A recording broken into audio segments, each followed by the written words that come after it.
سید ابراہیم نور بخشی، اور بابا بڑے خاندان سے، خاندان نور بخشیہ سے، اور امی بھی کوئی چھوٹا موٹا نہیں ہے، حضرت سیدی احمد یسوی رحمت اللہ علیہ کے خاندان، بڑا خاندان. اور حضور خواب میں فرما رہے، یہ بھی کہہ رہے کہ تمہیں بیٹا ہوگا اور اس کا نام اشرف ہوگا، اور یہ بھی فرمایا وہ ہمارا ہوگا. پیدا ہونے سے پہلے فرمایا وہ ہمارا. میں تو اسی لیے سنیوں سے کہتا ہوں اپنے مقدر پہ ناز کرو. جن کو رسول اللہ نے ہمارا کہا ہم ان کے ہیں. تو اس سے نتیجہ کیا نکلا؟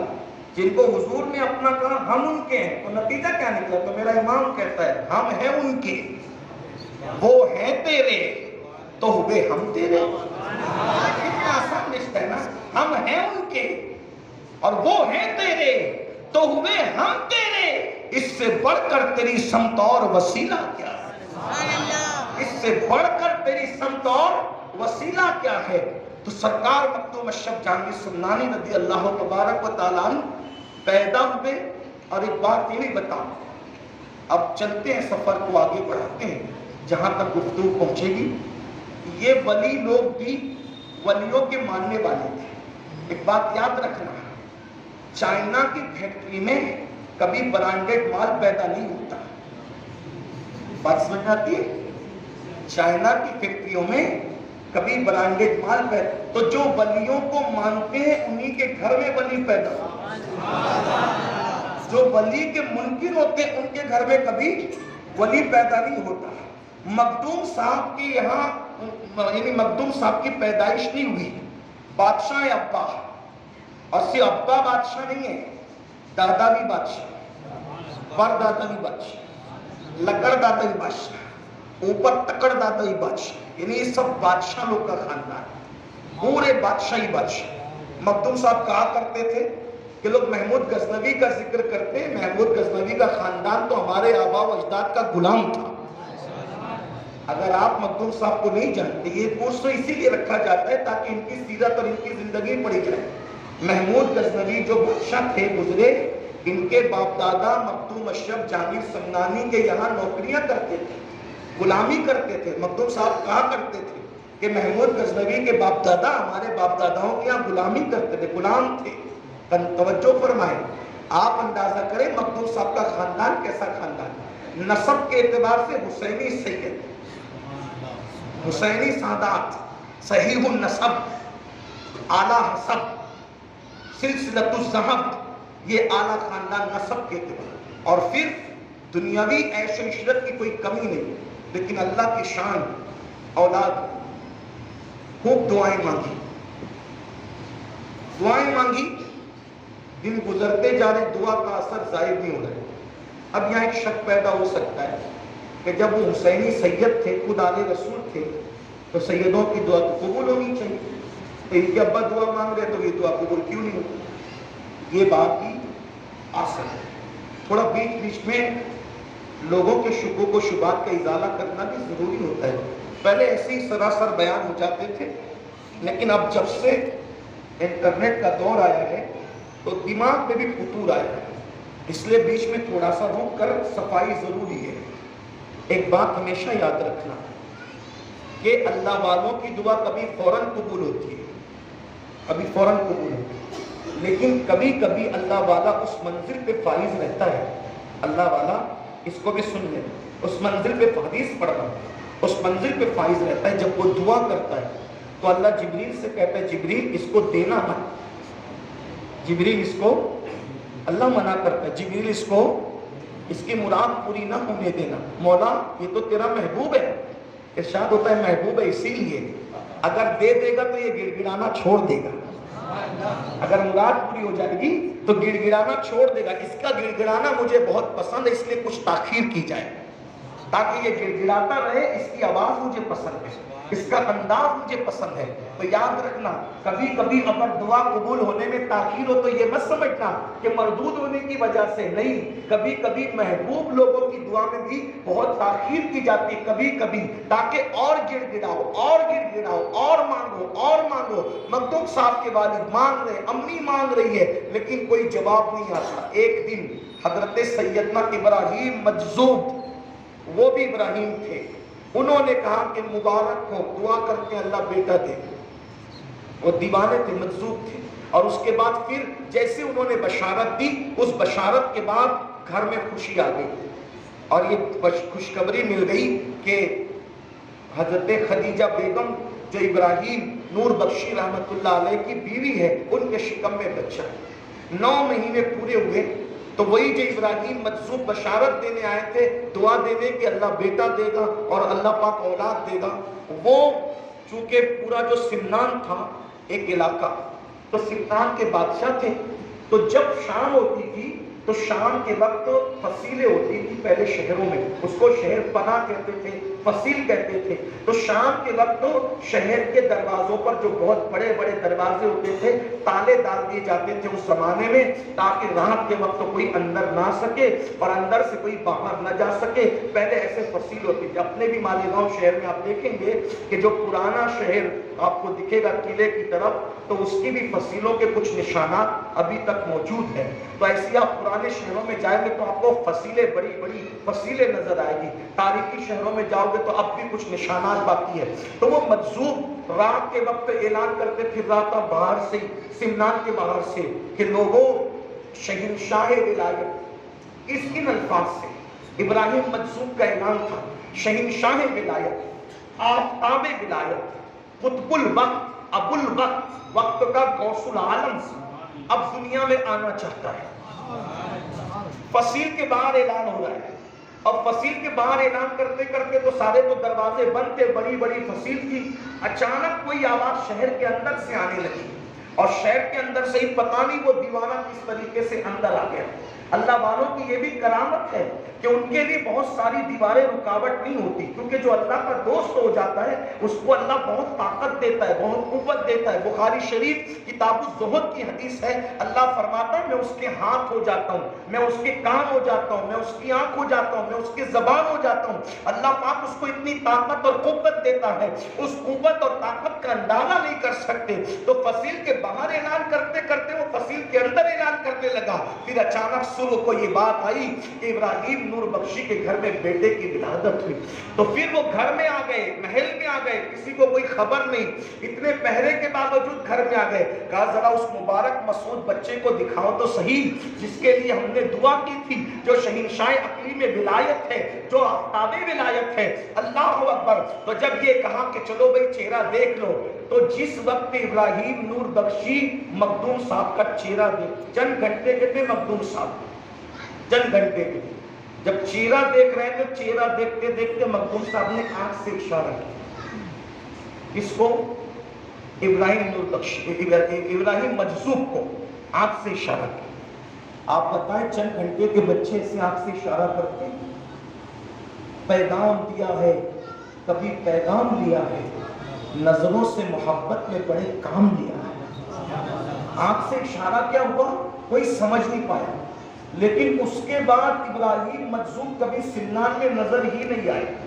تو صوفیہ سے جب پوچھا گیا کہ یہ آنکھ سے اشارہ کیا کیا تھا، مخدوم نے جو چند گھنٹے کے تھے تو کا اشارہ کیا تھا، اب تک تمہاری ضرورت تھی سمنان میں، اب ہم آ گئے، آپ کی ضرورت نہیں ہے، چلے جائیں۔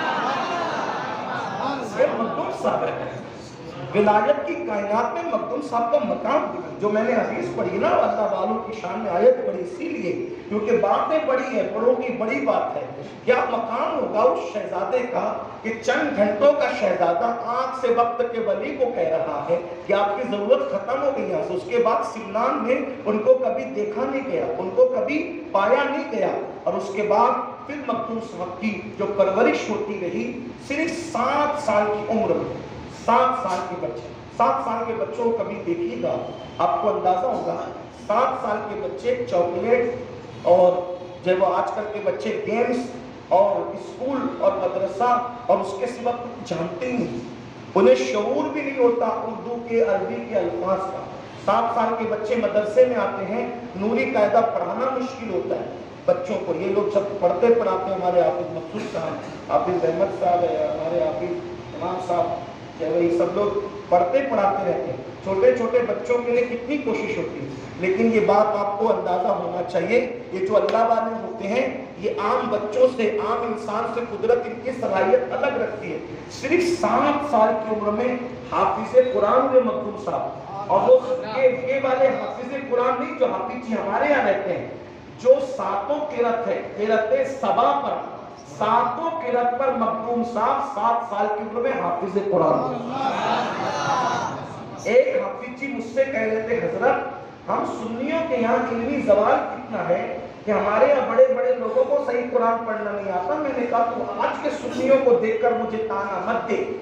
جب لوگوں کے فرقے بھی نہیں پیدا ہوتے تھے, لوگوں کے مولوی بھی دنیا میں نہیں آئے تھے, آج سے 7 سال پہلے میرا مخدوم 7 قرأتوں کا حافظ تھا. لوگ کیا قرأت سبا کی دھوس دیتے ہیں, جب تمہارا وجود نہیں تھا تب ہمارے یہاں 7 سال کے مخدوم جیسے لوگ 7 قرأت کے حافظ قرآن تھے. 7 سال میں حفظ قرآن 7 قرأت پر کیا, قرأت سبا کے ساتھ.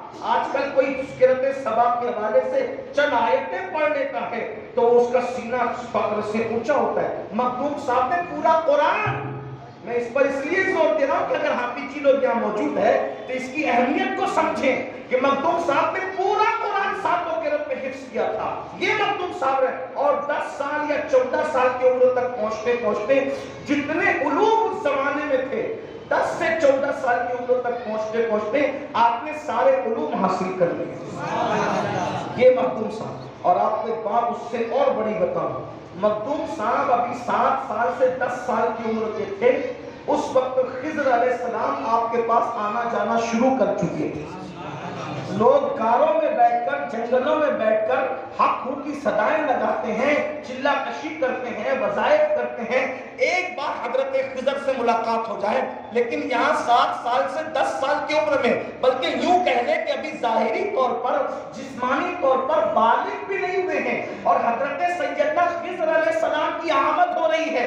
اور 5 الفاظ جو یہ ایک ذکر ہے اللہ اکبر, اس کا اس ذکر کی تلقین سب سے پہلے اگر کسی نے کی ہے تو وہ سیدنا خضر علیہ السلام نے کی ہے.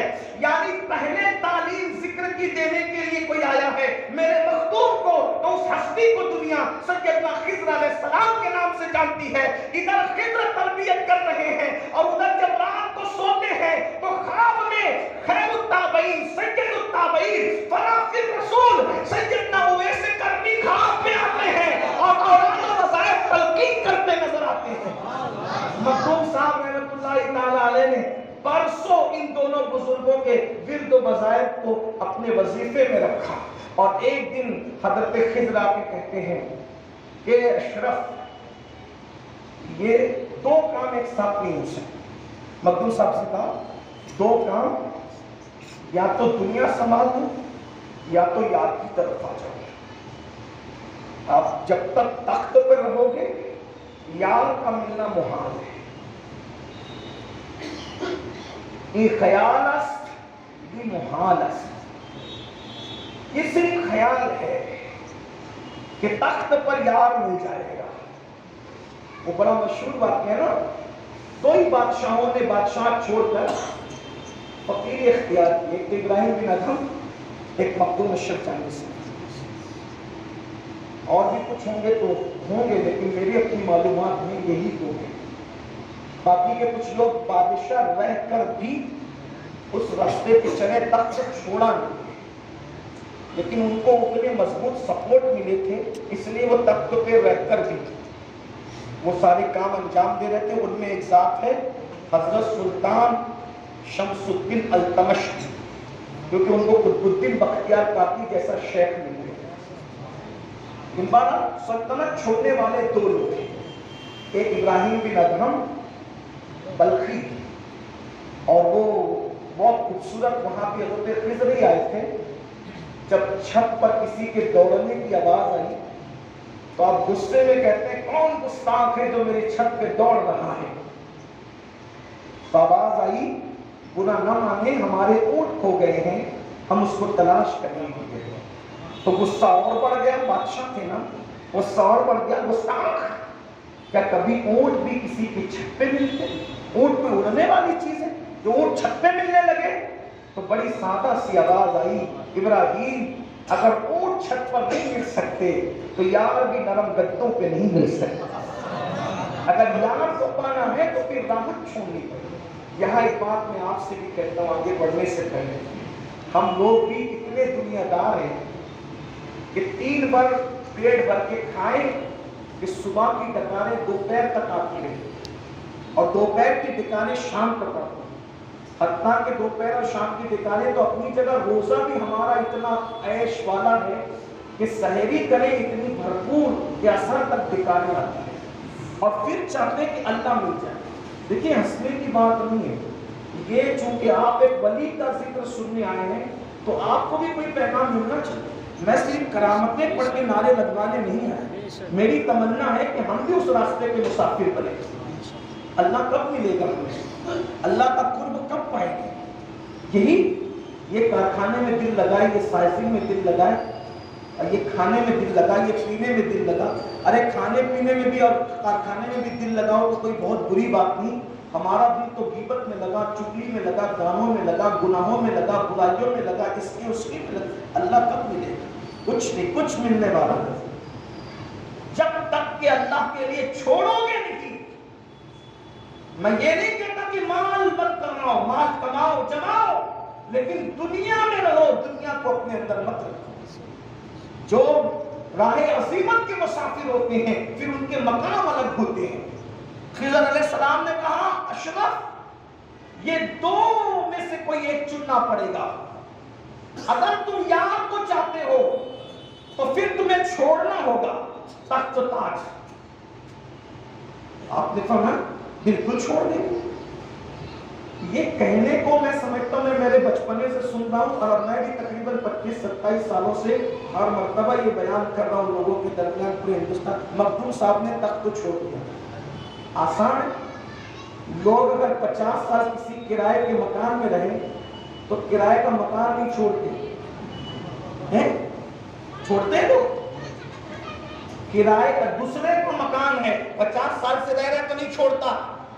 ہم نے بڑی بڑی داڑھی والوں کو دیکھا ہے، حیران کرتے تھے، خوبصورت ٹوکیوں والوں کو دیکھا ہے، بہت بڑے بڑے منبر و محراب کے تاجداروں کو دیکھا ہے، جب مال کی بات آئے نا تو پھر اللہ یاد نہیں آتا۔ کرائے کے مکان میں 10 سال رہے آدمی نہیں چھوڑتا جلدی، حیران کرتا ہے۔ انسان اگر کسی کی کھیتی کر رہا ہو، کھیتی مانگو، جلدی نہیں چھوڑتا، خون خرابے تک نوبت آتی ہے۔ یہ حالات ہوتے ہیں، آپ مجھے بتائیں۔ لیکن اللہ اکبر، حضرت خضر کے کہنے پر کہ اگر یار چاہتے ہو تو تک تو چھوڑنا پڑے گا، آپ نے اسی وقت فیصلہ کیا، اسی وقت میں نے چھوڑ دینا، اس لیے کہ مجھے یار چاہیے۔ اس سے پتا چلتا ہے کہ خدا کی عظمت ان کے دلوں میں کیا تھی، ان کے دلوں میں خدا کی عظمت کیا تھی۔ باپ داداؤں کی پشتینی حکومت وہ 5 سال کی نہیں، وہ صدیوں کی پشتینی حکومت جو باپ داداؤں کی تھی۔ خضر علیہ السلام کے کہنے پر کہ ٹھیک ہے میں چھوڑ دیتا ہوں، مجھے تو اللہ چاہیے، خدا کا قرب چاہیے، اور اس کے بعد ماں کے پاس آتے کہتے ہیں امی جان میں نے تب تو چھوڑ دینا ہے۔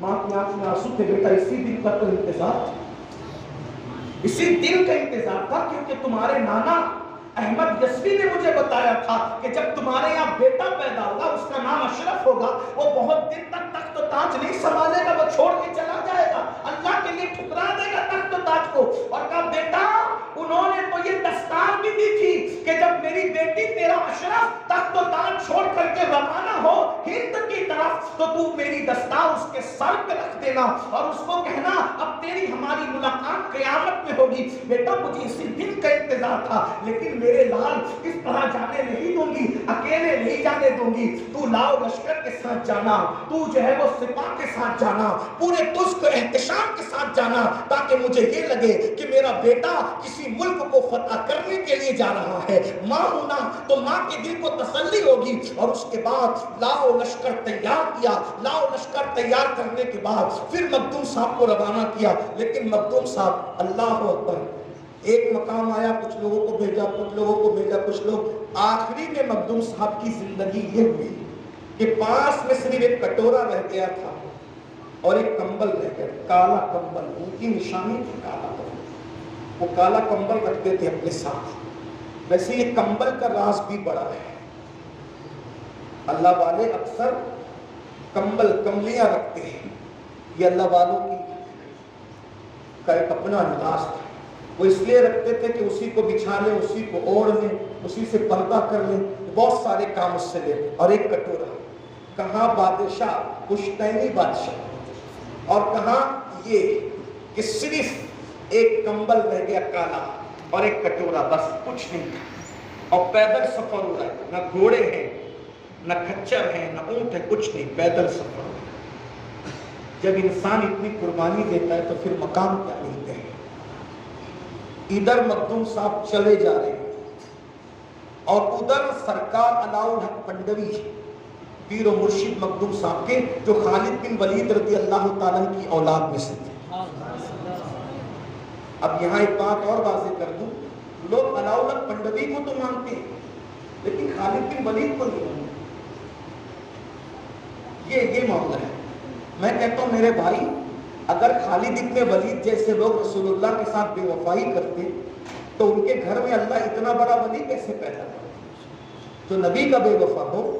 آج کل کے لڑکوں سے ہم سنتے ہیں صحابہ کے حوالے سے گالیاں، بولے تو صرف 3 رہ گئے تھے مسلمان، باقی تو سب بے وفا ہو گئے۔ او بے وفا پوری زندگی فجر نہیں پڑھتا اور رسول اللہ کے صحابہ کی وفا پہ انگلی اٹھاتا ہے۔ ذرا غور تو کر، فاروق اعظم کے خاندان میں بابا فرید جیسا ولی پیدا ہوا، خالد ابن ولید کے اولاد میں علاؤ الحق پنڈوی جیسا ولی پیدا ہوا۔ یہ اولیاء اللہ، یہ ان اللہ والوں کی اولاد سے ان کے رشتے ملتے ہیں، ان کے شجرے ملتے ہیں۔ حضرت علاؤ الحق پنڈوی وہ تھے، پورے بنگال کے اندر آپ کا توتی بول رہا تھا روحانیت کے اعتبار سے، یہ شان تھی سرکار علاؤ الحق پنڈوی رحمت اللہ۔ میں تو یہ کہتا ہوں علاؤ الحق پنڈوی رحمت اللہ علیہ کی اگر کوئی فضیلت کوئی شان نہ بھی بیان کی جائے، صرف اتنا کہہ دیا جائے کہ سمنان کو چھوڑ کر کے بنگال تک مخدوم اشرف جس کی تلاش میں چلے ہیں، اس پیر و مرشد کو علاؤ الحق پنڈوی رحمت اللہ علیہ کہا جاتا ہے۔ ارے جس کا مرید غوث العالم ہو، جس کا مرید قدوۃ الکبریٰ ہو، جس کا مرید شہید شاہ ولایت ہو، اس کے پیر کی شان کا اندازہ کون لگا سکتا ہے؟ لیکن ادھر وہ چلے ہیں اور ادھر آپ نے جب سفر شروع کیا تو علاؤ الحق پنڈوی رحمت اللہ علیہ کو خضر نے آ کے کہا، کہتے ہیں سمنان سے ایسا باز اڑایا ہوں، جملے غور کر، یہ خضر علیہ السلام ہی کہہ سکتے ہیں۔ کیا کہا؟ سمنان سے ایسا باز اڑایا ہوں کہ ہزاروں اولیاء جال بچھائے بیٹھے اس کے انتظار میں، لیکن اس کو کہیں اترنے نہیں دوں گا، اس کو تو سیدھا آپ کے پاس لاؤں گا۔ لیکن یاد رکھیے اس کی تربیت میں کوئی کوتاہی مت کرنا اور اس کو اس مقام پر پہنچانا جس مقام پر اس کو دیکھا جانے والا ہے۔ اندازہ فرمائیں، اس کا مطلب حضرت خضر علیہ السلام جس کو شہباز ولایت کہے، وہ ہمارے مخدوم اشرف جانی سمنانی کی ذات، اور تقریباً مخدوم پاک رستے میں اس سے ملے، اس سے ان کی عادت تھی۔ یہاں بھی ایک بات عرض کر دوں، بات آگے بڑھانے سے پہلے یا بلکہ ویٹ کرنے سے پہلے، کیونکہ ٹائم تو پورا ہوتا ہے، تو توجہ کر لیں آپ۔ مخدوم صاحب رحمت اللہ علیہ کی عادت تھی جس شہر میں جاتے تھے، اور آپ کو بھی میں یہ نصیحت کرتا ہوں، مخدوم صاحب نے نصیحت کی ہے اس کو اپنے ملفوظات میں، لطائف اشرفی میں اس کو مخدوم کے طرف، جس شہر میں جاتے تھے اس شہر کے جتنے علماء اور اللہ والے لوگ ہوتے تھے ان سے ملتے تھے، اور جتنے قبر کے اندر ہوتے تھے ان کی مزار پر بھی حاضری دیتے تھے۔ مورخین اور سیرت نگاروں کے ایک محتاط اندازے کے مطابق مخدوم صاحب رحمت اللہ علیہ نے 400 ولیوں کا فیض اپنے سینے میں سمیٹا تھا، جہاں جاتے تھے سینے سے لگا کر کے فیوز دیے۔ اور ایک بات آپ سے کہوں، آج سب لوگ اچھا بننا چاہتے ہیں لیکن کوئی اچھوں کی صحبت کا متلاشی ہے ہی نہیں۔ میرے بھائیوں، ہزاروں کتابیں پڑھ کے وہ نہیں بن سکتے جو کسی اللہ والے کی صحبت میں آ کے بن سکتے۔ آج ہمارے جوانوں کو اللہ والے کی صحبت کا شوق ہے ہی نہیں، وہ پتہ نہیں کہاں کہاں رہتے، بلکہ اب تو صحبت ہی گئی، جو بھی بنا صحبت سے بنا، صحبت کے بغیر کوئی بنا ہی نہیں۔ اسی لیے جو پیری مریدی کا جو تصور ہے یہ اچھی صحبت دینے کے لیے، مکتوم صاحب رحمۃ اللہ علیہ نے جس کی صحبت دیکھی کہ بہت اعلیٰ ہے، بیٹھ گئے وہاں، فیض لیا، زمین کے اندر تھا تو بھی فیض دیا، زمین کے باہر تھا تو بھی فیض دیا۔ اور بڑی خوبصورت بات مکتوم صاحب کہا کرتے تھے، میں نے پہلے بھی لوگوں کو کہا، مکتوم صاحب وصیت کرتے تھے جب اللہ والوں سے ملنے جایا کرو تو خالی ہاتھ نہ جایا کرو، وہ زمین کے اوپر ہے تو بھی اور زمین کے اندر ہے تو بھی۔ اور ایک جملہ فرمایا کرتے تھے، جب تم وہاں خالی ہاتھ جاؤ گے نہیں تو وہاں سے انشاءاللہ خالی ہاتھ آؤ گے نہیں۔ اللہ والے بظاہر جھولی بھرتے وہ نظر نہیں آتی، لیکن کبھی کبھی وہ دے دیتے ہیں کہ ہم اس کا اندازہ نہیں کر سکتے۔ وہ دکھنے والی نعمت نہیں ہوتی، وہ بغیر دکھنے والی نعمت ہوتی ہے۔ جیسے یہاں رحمتوں کا نزول ہو رہا ہے، اللہ کے رسول علیہ السلام نے فرمایا جہاں اللہ والوں کا ذکر ہوتا ہے رحمتوں کا نزول ہوتا ہے، لیکن کیا وہ رحمت نظر آ رہی ہے؟ نہیں۔ اگر کوئی آنکھ والا، دل کی آنکھ والا ہو تو وہ دیکھے گا کہ یہاں چھما چھم رحمتوں کی برسات ہو رہی ہے۔ اللہ اکبر۔ بہت ساری چیزیں دکھتی نہیں ہیں، بہت ساری چیزیں نظر نہیں آتی ہے۔ تو مکتوم صاحب رحمت اللہ تعالیٰ علیہ ولیوں سے ملتے تھے، ملاقات کرتے تھے، دعائیں لیتے تھے، اور وہ سینے سے لگا کر کے آپ کے سینے کے اندر وہ راز ڈھونڈتے تھے۔ اب آپ سوچتے ہو کہ یار یہ سینے میں کیا ہوتا ہے؟ یہ بات آپ جب کسی پیر کامل کے پاس جا کے بیٹھو گے وہ آپ کو بتائے گا کہ اللہ والوں کے سینے میں ہوتا کیا ہے۔ اس لیے کہ اب میں KG کے بچوں کے سامنے PhD کی باتیں کروں تو سب سر پہ سے جائے، لیکن چونکہ ولیوں کی کرامتوں اور ولیوں کی زندگی بیان کرتے کرتے کچھ اشارے میں نے دینا ہے تاکہ آپ کو اس کی لذت لگے، تاکہ آپ کو اس کا چسکا لگے اور آپ اللہ والوں کو ڈھونڈو۔ کبھی کبھی اللہ والا ڈھونڈنے کے لیے بھی ہم ٹھوکر کھا جاتے ہیں۔ کوئی ارگم درگم بات کرتا ہے اس کو اللہ والا مان لیتے۔ یاد رکھنا اللہ والے کی دو پہچان ہیں۔ نمبر ایک، اللہ کا ولی کبھی شریعت کے خلاف بات نہیں کرتا۔ نمبر دو، اس کی باتیں سن کر ہمیشہ آخرت کی یاد آتی ہے، اللہ کی یاد آتی ہے، آخرت کی تیاری کا شوق پیدا ہوتا ہے۔ اس کے پاس آنے جانے سے آپ کی زندگی تبدیل ہونے لگتی ہے، آپ کی زندگی چینج ہونے لگتی ہے، آپ کی زندگی میں انقلاب آنے لگتا ہے۔ تو مکتوم صاحب رحمۃ اللہ علیہ نے بہت ولیوں کی زیارت کی، بہت ولیوں سے ملاقات کی۔ ایک ولی کا